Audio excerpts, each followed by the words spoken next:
Have you considered downsizing to a 55 plus community? Many folks think that's the ideal thing to do, and if you really want to simplify your lifestyle. But what are the pros and cons of doing so?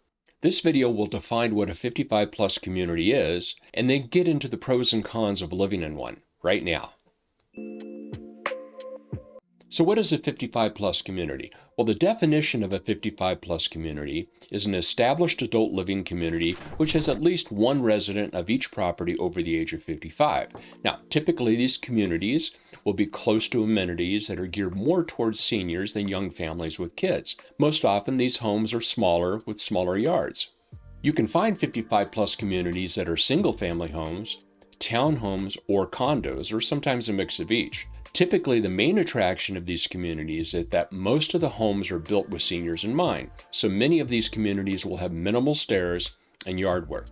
One-level living is the goal of many of these communities, and there are many types of 55-plus communities that focus on different areas. For example, you can have a luxury home focus, a golf and resort focus, an active adult focus, a singles-only focus, or a security focus or gated communities. So what are the reasons to consider living in a 55 plus community? Well, here's some of the pros and cons. Pro number one, generally it's a cheaper cost of living. According to the assistedliving.org, the average cost of a 55 plus community is about $1,500 to $4,000 per month. Now this can be a lot less than a standard residential home. This lower cost per month is mostly attributable to the fact that the home is smaller and the lot is smaller. And of course, each community will have different HOA costs depending upon the amenities they have, such as a clubhouse, a pool, and other options, snow removal being one. In the Salt Lake area, I typically see HOAs on $150 to $350 a month.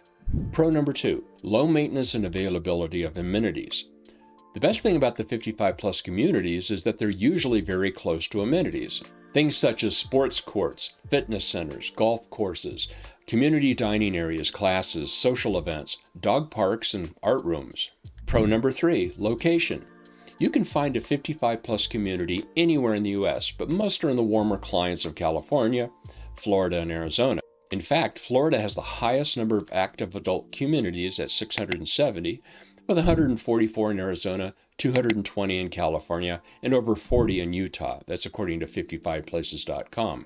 Pro number four, lower property taxes. Now, obviously this varies, but many large communities do not need to support school funding and after-school programs like other residential neighborhoods do.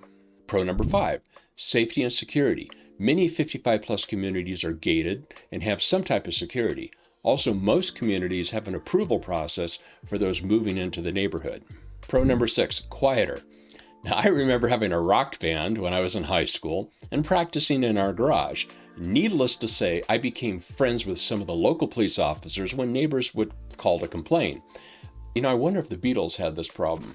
In any case, 55 plus communities tend to be more peaceful than your average residential community. Okay, so let's look at the cons to living in a 55 plus community. Con number one, lack of age diversity. Now, this could be a plus or a minus, but while one person in each home must be 55 years old, there can be others in the home that are younger. Typically, if there are kids in the home, however, they generally will be older than in a normal residential area. As you can imagine, most of the residents in the 55 plus community will be seniors. So if you like a wide variety of ages in your neighborhood, then you probably will want a more traditional residential area. Some folks I've talked to complain that a 55 plus neighborhood gets a bit cliquish at times, looking for the sameness in the residents. Con number two, HOA fees. Now these vary of course, but typically you will have a higher HOA than your average residential community. Most often you will have large shared spaces and amenities that will need upkeep. On top of that, you will usually have a yard maintenance in that HOA fee. When you're looking at a 55 plus home, you should definitely check out the CCRs, the monthly fees and dues, any restrictions, and the community minutes. Also look at expected expenses on the horizon, such as roofs and other major expenses. Con number three, rules and regulations. All communities will have rules and regulations that may surprise you if you've never lived in an HOA-bound community. Many of the homes near me think nothing of painting their outbuildings any color they want, or throwing up a garage in the backyard, frankly, or changing their fence from cedar to vinyl. But in a 55 plus community, you will need to get approval for any outside home improvements. This may even extend to the type of shrubbery that you plant. Also, if you have a large RV, you may need to find another place to store it. If you have any special desires, such as a large barbecue pit and covered patio, you may wish to check out the rules and regs before pursuing a 55 plus home. You will also need to remember these restrictions when you go to sell your home. Let your agent know of them because you don't want to waste time with buyers who will not end up buying the house because they need an outbuilding and the HOA will not allow it.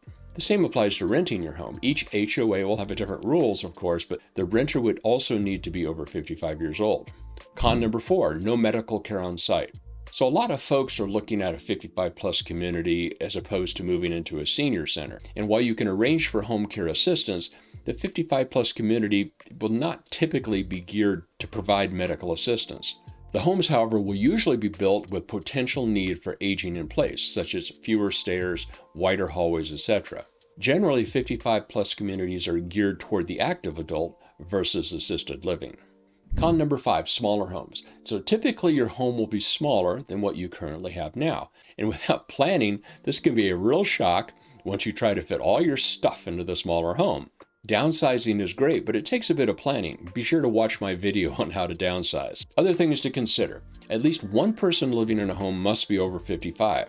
However, somebody younger than 55 can own the home. So you could buy the home with one of your kids. Now, 55 years old is a good transition from your average residential living to a senior living center at some future point. If you're going to eventually make the move, it may be better to do it at 55 than when you turn 75. Just the moving hassle itself should be easier the younger you are. Now, being in a state which has a lot of camping activities, parking the RV is a big factor with many people. Be sure to check out the options before you buy the new home.